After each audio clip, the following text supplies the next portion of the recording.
Here with me now to discuss what that might mean for homeowners, the housing market and indeed the wider economy are Riz Malik, a mortgage broker who's director of R3 Mortgages.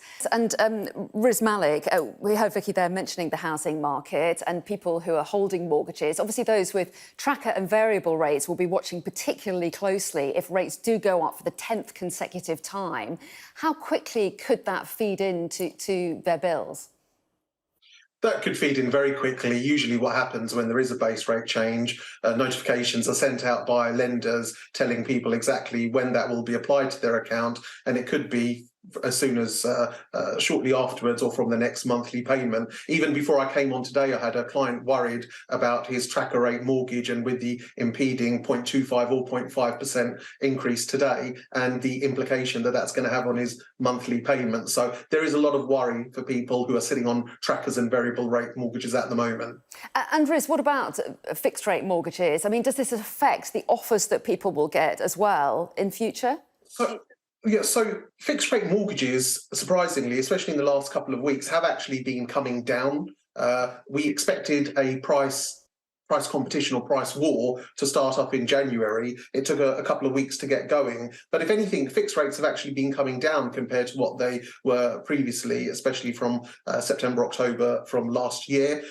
We are now seeing more clients start to talk again about fixes versus trackers because the spread between the two seems to be narrowing. And after this lunchtime announcement, that might move back into the favour of fixed rates. And Riz Malik, what's the effect of all of this on the housing market more broadly?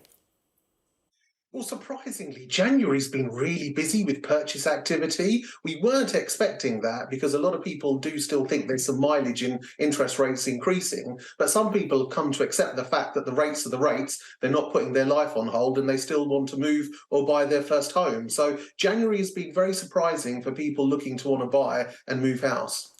And finally, Riz, we've got a quick point to you. You say there has been a surprisingly busy January. Do you mean then that there's plenty more demand for mortgages at the moment? Do you expect that to stay that way? It's been very busy and I don't see it letting up from here onwards with the conversations that we're having with people. Very quickly, though, if rates do rise, it's very common for people to want to think of long-term fixes. But I really want to say that before you make any reactions like that, seriously think and the implications of doing that. Because if rates do come down towards the end of this year or thereafter, you may be stuck in a product that gives you a penalty to come out. OK, we're going to leave this now because we're about to get a decision. Riz Malik, Vicky Price and Michael Clark, thank you for the moment. We'll get your reaction in just a moment. So let's return to our panel to discuss the implications of the rise in the base rate of interest. Here with me are Riz Malik, a mortgage broker who is director of R3 Mortgages. Riz Malik, you're a mortgage broker, so what do you make of the decision today and how are the customers approaching you going to feel about the fact that interest rates have gone up for the 10th consecutive time? It's just going to create more uncertainty. We've started to have rates calm down after the fiasco of the last quarter of last year. And like I said, in the last couple of weeks, we've started seeing lenders bring down rates. Anything where there's sentiment for rates to go upwards from there onwards doesn't necessarily help, even though fixed rates aren't based on necessarily what the rates are today. They're based on swap rates in the future. One thing that I would say is that where there is this constant change, it's very important to pull out your mortgage paperwork, or if your deal's coming to an end, to review what you have to make sure that you're on the best possible deal or term for yourself. So this is a great time to have that conversation, review what you have, even if you've put in a mortgage application a month, 2 months before. With the price competition the last couple of weeks, it may still be worth reviewing that. Even the same lender might have brought down the product and the pricing. So it's very important to review your mortgage at the moment. Do I think the rate rise should have been 0.5%? No, because by that logic, until inflation comes down to 2%, we should be having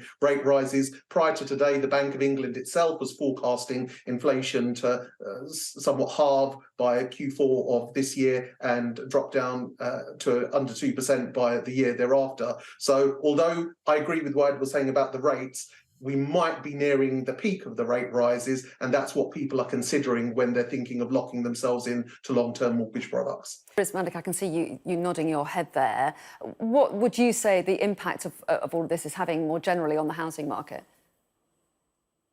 Well, on the housing market itself, obviously, it's going to increase the options that are available to people and potentially make the cost of borrowing more expensive. Again, depending on which products that you're looking at. But like I said before, I think that some of the lenders have baked part of this increase already into their mortgage products. I think those who want to move and they have got the intention to do so will still be doing so. We haven't really seen the big drops that we were expecting or forecasting in property prices. I think those might come towards the middle part of the year.